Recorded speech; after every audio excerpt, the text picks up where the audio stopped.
الحمد لله كفى وسلام على عباده الذين اصطفى أما بعد أعوذ بالله من الشيطان الرجيم بسم الله الرحمن الرحيم يا أيها الذين آمنوا ادخلوا في السلم كافة ولا تتبعوا خطوات الشيطان إنه لكم عدو مبين.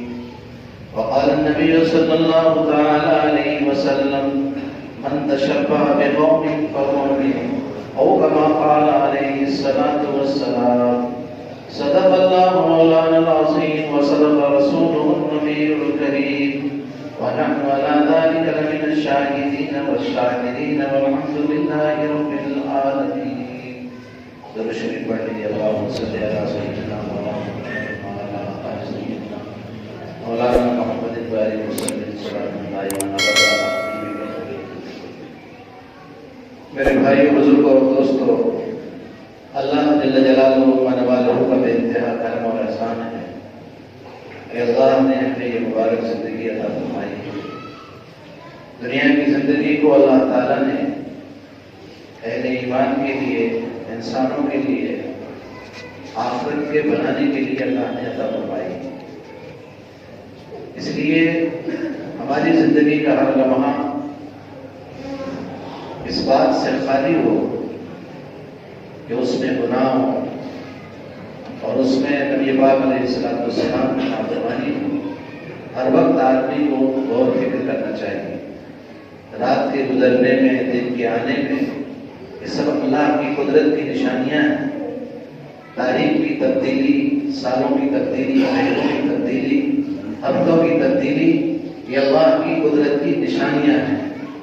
یہ اللہ نے ہمیں اپنی چیزوں کو یادداشت کے لیے، حساب کے لیے، کچھ سال شمسی اعتبار سے یعنی سورج کے اعتبار سے کچھ سال ہیں، کچھ دن مہینے ہیں، اور کچھ مہینے جنہیں اسلامی مہینے کہا جاتے ہیں. شریعت مطہرہ کے متعلق جو امور ہیں وہ عربی مہینوں کے حساب سے متعلق ہے. اس لیے جب وہ اسلامی احکامات اس سے متعلق ہیں تو وہ اسلامی مہینہ ہوتے ہیں. باقی یہ شمسی نظام یہ بھی اپنے مہینے ہیں.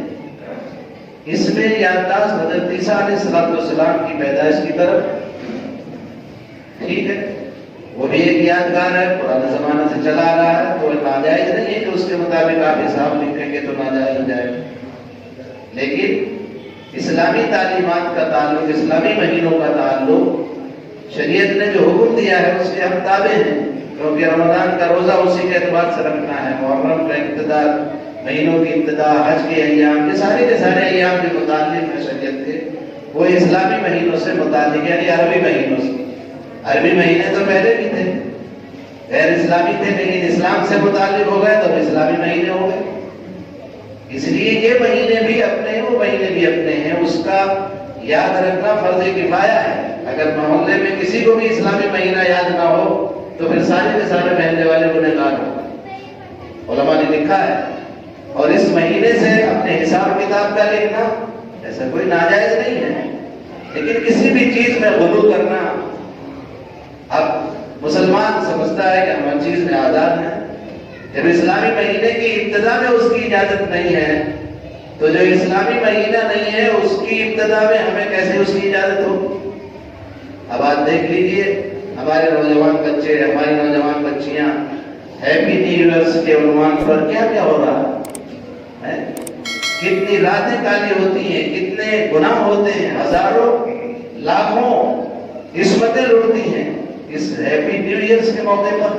جو رات جو گزری کل تماشے کی رات، یہ ساری راتیں دوسرے لوگ جن کے سامنے آخرت نہیں ہے وہ تو کچھ بھی کریں، ان کے ہاں کوئی پیمانہ ہی نہیں ہے کہ ہمیں کیا کرنا ہے، آگے کیا جواب دینا ہے. لیکن جس کے پاس پیمانہ ہو، جس کے پاس احکامات ہوں، وہ ایسا کرے تو یہ بہت بڑی ناقدری ہے.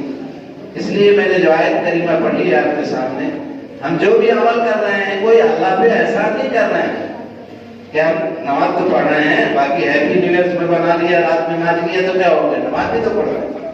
ہمارے بچے نے اگر خوشی بنا لی تو مولانا لوگ بھی پڑھے جو ہے پرانے مزاج کے ہیں، جدت آنی چاہیے اور نیا پن ہونا چاہیے، کھلا پن ہونا چاہیے. یاد رکھیے اس امت کی فلاح و بہبود کی اور پورے عالم کے انسانوں کی، پوری امت کی، لا یصلح آخر هذه الامہ الا ما صلح اولها۔ حضرت امام مالک رحمۃ اللہ علیہ کا مشہور جملہ ہے، فرماتے ہیں اس امت کا آخری طبقہ نہیں اصلاح پا سکتا ہے، صلاحیت نہیں پیدا کر سکتا، کامیاب نہیں ہو سکتا مگر انہی اصول اور ضوابط کے ساتھ جس سے اس کا پہلا کامیاب ہو۔ دنیا کتنی بدلتی جائے، خوشی کی کیا بات ہے، زندگی کی اگر آپ کے 20 سال باقی ہیں، یہ زندگی کا 1 سال اور کم ہو گیا آپ کا۔ ابھی برتھ ڈے کا بہت چلن چلا ہے ہمارے گھروں میں، مسلمانوں کے یہاں برتھ ڈے، جو کبھی جانتے نہیں تھے بیچارے برتھ ڈے، وہ ان کے گھروں میں بھی کیک کاٹ رہے ہیں، یہ کر رہے ہیں، اچھے اچھے گھروں کے دیندار گھرانوں میں وہ بھی کیک کاٹ رہے ہیں، وہ سمجھتے ہیں کہ اس کا کوئی گناہ تھوڑا ہے۔ میرے بھائیوں، شریعت مطہرہ نے ہماری صرف عبادت نہیں بتائی ہے کہ عبادات اس طریقے پر ہو، ہمارے معاملات، ہماری معاشرت، کچھ چیزیں کامن ہیں، ہماری بھائی چارگی سب کے ساتھ برابر ہو، ہمارا ملنا جلنا، ہمارا پڑوسی غیر مسلم ہے اس کے ساتھ وفاداری کا معاملہ ہو، اس سے محبت ہو، پریم بھاؤ کے ساتھ رہنا ایک الگ چیز ہے۔ اس کو جو ہے کٹرتا نہیں کہتے، وہ لوگ بڑے کٹرتا کی دعوت دیتے ہیں مولانا۔ کٹرتا یہ ہے کہ کسی کو دیکھ کر آپ جل رہے ہوں، کسی کو آپ سے بڑا آ رہا ہے، کوئی کسی بھی برادری کو اس کا آپ اکرام نہیں کر رہے ہیں، یہ کٹرتا ہے، یہ فلاں، یہ فلاں، یہ فلاں فلاں کے امتیاز کو ختم کر کے ایک انسان ہے، انسان کی عظمت ہی بہت بڑی ہے۔ اللہ نے فرمایا وَكَرَّمْنَا بَنِي آدَمَ، ہم نے آدم کو، بنی آدم کو مکرم بنایا، انسان کو ویسی اللہ نے عزت عطا فرمائی، اس کو شریف بنایا۔ بحیث انسان اگر کسی قوم کا سردار تمہارے پاس آئے تو اس کا بھی اکرام کرو، یہ کہا اسلام بھی یہ سکھا رہا ہے۔ کٹرتا نہیں ہے، یہ پیورتا ہے، پیور، خالص، یہ ملاوٹ مت کرو۔ حضرت عیسیٰ علیہ السلام اللہ کے پیغمبر تھے، عیسوی سن سے کوئی ہمیں نفرت نہیں ہے، سن عیسوی حضرت عیسیٰ علیہ السلام کا پوری سورہ مریم ذکر ہے قرآن میں، جو حضرت عیسیٰ علیہ السلام کے مقام کو جو قرآن نے بیان کیا ہے وہ عیسائی بھی نہیں بیان کر سکتے۔ اس لیے ہم تو سارے پیغمبر کو، سارے پیغمبروں کا احترام کرتے ہیں۔ شریعت مطہرہ تو اس کی بھی اجازت نہیں دیتی کہ آپ کسی کے دھرم کے بڑے کو برا بھلا کہیں، آپ کو کوئی اختیار نہیں ہے۔ ہو سکتا ہے اپنے وقت جو پیغمبر ہو اور آپ کو اسے علم نہ ہو، آپ اس کے ثبوت اختیار کیجیے، اس کا مطلب یہ نہیں۔ ہم یہ سمجھتے ہیں کہ صاحب مطلب ہر چیز میں یعنی بہانہ یکسانیت کا ہو کہ ہم صاحب سب کے ساتھ رہتے ہیں تو الگ الگ ہم کیسے ہو جائیں۔ کسی نے آپ کو نہیں بلایا کہ آپ رنگے ناچے کہ ہم عیسیٰ علیہ السلام کو خوش کرنے کے لیے۔ عیسائیوں نے اگر اپنے اعتبار سے اس خوشی کو اپنے طور پر کر رہے ہیں تو حضرت عیسیٰ کو نہیں خوش کر رہے ہیں، وہ اپنی طبیعتوں کو خوش کر رہے ہیں۔ حضرت محمد صلی اللہ علیہ وسلم نے جو ہمیں محرم اور حرام کا ساتھ دیا ہے، وہ جو ابتدائی سال ہے اس میں بھی خوب پٹاخے چھوڑاتے ہیں ہم لوگ۔ تو یہ کسی پیغمبر نے نہیں بتایا، یہ ہماری اور آپ کی خود ایجاد بندہ ہے۔ اس لیے شریعت مطہرہ نے کہا اسلام لانے کے بعد پھر یہ خرافات کی اجازت نہیں ہے۔ آپ اس سال کا احترام، سال کا آغاز بہت خوشی کی بات ہے، توبہ کے ساتھ ہو، استغفار کے ساتھ ہو، جس طرح شریعت اسلامی کی بھی ہماری ابتدا توبہ کے ساتھ ہو، استغفار کے ساتھ ہو اور اچھے معاملات کے ساتھ ہو کہ اس دوسرے سال میں جو ہم نے گناہ کیے ہیں، اے اللہ آج کی رات ہمارے گناہوں کو معاف فرما دے، اور آئندہ آنے والا دن جو چاہے کسی بھی مہینے کا ہو، اللہ کے بنائے ہوئے مہینے ہیں، وہ مہینے ہمارے توبہ کے ساتھ ہوں، انسانیت کے ساتھ، بھلائی کے ساتھ ہوں، بے حیائی سے توبہ کرنے کے ساتھ ہوں کہ پچھلے سال جو بے حیائیاں ہوئی ہیں توبہ کرو ہماری لڑکیاں اور لڑکے سب بچے کہ ہم جو 1 جنوری سے ایسا ہوگا کہ سارے بے حیائیوں کو چھوڑ دیں گے، تب تو ہم کہیں گے بھائی بہت اچھا، بہت اچھی بات ہے۔ اگر یہ ذریعہ بن رہا ہے آپ کے ہیپی نیو ایئر تو بہت اچھی بات ہے۔ لیکن اللہ کے پیارے حبیب سرکار مدینہ حضرت محمد صلی اللہ علیہ وسلم نے لو لعب سے، بے حیائی کے کاموں سے، کسی بھی خوشی کو منانے سے منع کیا۔ بچے پیدا ہوتا ہے اس نے منع کیا، ہماری تو چاند بیٹھتی ہر چیز میں، بچے کی پیدائش میں اور اس کی ولادت سے لے کر کے وفات میں، بیماری میں بھی الٹے سیدھے کتنے کر لیے ہم نے۔ موت بھی اس کی جو ہے شریعت کے مطابق نہیں کرتے، موت کے آنے والے جو موت کے بعد جو اس سے متعلق اعمال ہے وہ بھی غیر شرعی ہو رہے ہیں، جو جی میں آیا ہمارے کو کر رہے ہیں۔ ہمیں اس کے لیے احساس نہیں ہوتا کہ ہم پوچھیں کہ ہمیں کیا کرنا چاہیے۔ اس لیے قرآن نے کہا یا ایھا الذین آمنوا ادخلوا فی السلم کافہ، اے ایمان والو تم ایمان لائے ہو تو اس ایمان کو ہلکا مت سمجھو. ایمان دنیا کی سب سے بڑی قیمتی چیز ہے اور اللہ کا احسان مانو ہے اللہ پروردگار عالم تو نے ہمیں ایمان کی دولت سے سرفراز فرمایا ہے جس کی بدولت جہنم سے نجات عطا فرمائے گا. ہمیشہ ہمیں اس کی کامیابی جس پر مضمر ہے وہ ایمان ہمیں نصیب فرمایا ہے. اس ایمان کی قدر یہ ہے کہ ایمان کے جو لاہ عمل ہے اسلامی عنوان پر اس کے مطابق ہماری پوری زندگی ہماری خوشی ہماری غمی. بچے کی ولادت ہو رہی ہے تو اب صاحب ناچ گانا شروع کر رہے ہیں. اللہ کو شکر ادا کرنے کا دولت دی اللہ انعام. اولاد کا ہونا اللہ کی بہت بڑی دولت ہے انعام ہے. اے اللہ اس کی زندگی کو صحیح بنا دے. تو اللہ کے نبی صلی اللہ علیہ وسلم نے فرمایا دائیں کان میں اذان کہو بائیں کان میں تکبیر کہو. یہ ہماری ابتدا ہو رہی ہے. جس کی پیدائش ہی اللہ کی عظمت اور اللہ کی بڑائی سے ہو اس کا خاتمہ بھی اللہ کی عظمت اور اللہ کی بڑائی پر ہے تو بیچ میں غیر اللہ کیسے شامل ہو جائے. زندگی کا اول اور آخر ہمیں خود ہدایت دے رہا ہے. زندگی کی ابتدا اور انتہا کس انداز سے ہو رہی ہے درمیان کی زندگی اسی کے دائرے میں ہوگی تو کامیاب ہوگی.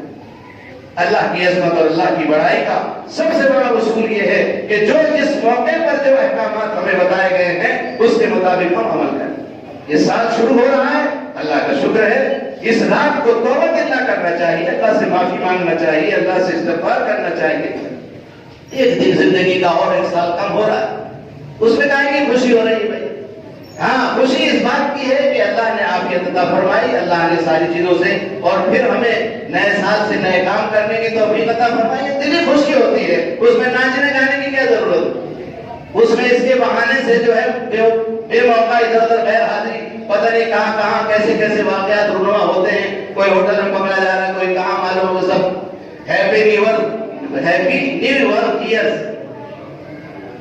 ہیپی نیو ایئر نیا سال مبارک. نیا سال مبارک کے نام پر جانے کتنے کانڈ ہو رہے ہیں. اللہ ہم سب کی عبادت فرمائے. اس لیے ان چیزوں سے کم اپنے گھر کو تو بچائیں. گھر کی آگ جو لگی ہوئی ہے معاشرے میں اس کو تو بچائیں. ہماری اور آپ کی ذمہ داری. اس لیے کہا پورے کے پورے اسلام میں داخل ہو جاؤ. آدھا تیتر آدھا بٹیر نہیں چلے گا. صاف ستھری بات. کوئی احسان نہیں کر رہے آپ نماز پڑھ کے. اللہ کا احسان ہے کہ اللہ نے آپ کو توفیق عطا فرمائی. اللہ کا احسان ہے کہ آپ کو اللہ نے اسلام کی دولت سے مالا مال فرمایا. منت بنے خدمت سلطان ہمی کنی منت شناس عدل کی خدمت بلاش. حضرت شیخ سعدی رحمۃ اللہ علیہ نے فرمایا کہ احسان مت رکھ اس بادشاہ پر کہ تو اس کی خدمت کر رہا ہے. احسان مت رکھ اس بادشاہ پر کہ تو اس کی خدمت کر رہا ہے. احسان مان اس بادشاہ کا کہ اس نے تمہیں خدمت میں رکھ دیا. کہ اللہ کا احسان ہے تیرا کرم ہے کہ تو نے ایمان کی دولت سے عطا فرمایا ایمان کی دولت سے مالا مال فرمایا. اور ہم دعا مانگتے ہیں الحمد شریف میں ہر رکعت میں پڑھتے ہیں اهدنا الصراط المستقیم صراط الذین انعمت علیہم غیر المغضوب علیہم ولا الضالین. اے اللہ ہمیں صراط مستقیم عطا فرما اور وہ راستہ جس پر تو نے انعام کیا وہ نبیوں کا صدیقین کا شہداء صالحین کا طریقہ ہے اور اس طریقے سے ہمیں بچا جو غیر الضالین جو گمراہوں کا ہے جن پر اللہ کا غضب نازل ہوا. یہود و نصارہ جن پر اللہ نے غضب نازل کیا ان غضب شدہ غضب نازل کردہ قوموں کا ماڈل اور نمونہ بنا کر کے ہم بڑی خوشیاں منا رہے ہیں. اللہ تعالیٰ ہم سب کی عبادت فرمائے. حدیث کوٹ کی تھی میں نے پڑھی تھی من تشبہ بقوم فہو منہم. جو قوم جس کی مشابہت اختیار کرے گی اللہ تعالیٰ اس کا حشر اسی کے ساتھ کرے گی. دجالوں کے ساتھ حشر کرانا چاہتے ہیں یا ایمان والوں کے ساتھ حشر کرانا چاہتے ہیں. ہر چیز میں ہر خوشی اور غمی میں ہم دھیان دیں ایسا ہوتا ہے تو کس کا طریقہ ہے. اسلامی طریقہ کیا ہے. ہر چیز کا طریقہ ہے نا. آپ معلوم کرتے ہیں بزنس میں آپ طریقہ معلوم کرتے ہیں ملازمت تک پہنچنے کے لیے طریقہ معلوم کرتے ہیں. سارے طریقوں میں آپ ایک پڑھے لکھے آدمی سے پوچھتے ہیں. نہیں پوچھنا آپ کو تو صرف اسلام کے لیے نہیں پوچھنا اس میں سب آپ کو معلوم. اللہ تعالیٰ ہم سب کی اس غفلت کو معاف فرمائے. یہ غفلت والی زندگی یہ تو ہمیں احساس نہیں ہے کہ ہمیں ایک دن مرنا ہے اللہ کے سامنے حاضر ہونا ہے اور نبی پاک صلی اللہ علیہ وسلم کا طریقہ ہی راہ نجات ہے. اس میں یقین کی کمی اس لیے ہم اس طرف توجہ نہیں دیتے. اس لیے غفلت کے ساتھ سارے کام جان بوجھ کر کے تو مومن نہیں کرتا. یہ بات تو اپنی جگہ پر نہیں. جان بوجھ کر ڈھٹائی تو نہیں کرتا لیکن ڈھٹائی کی مماثلت مثال تو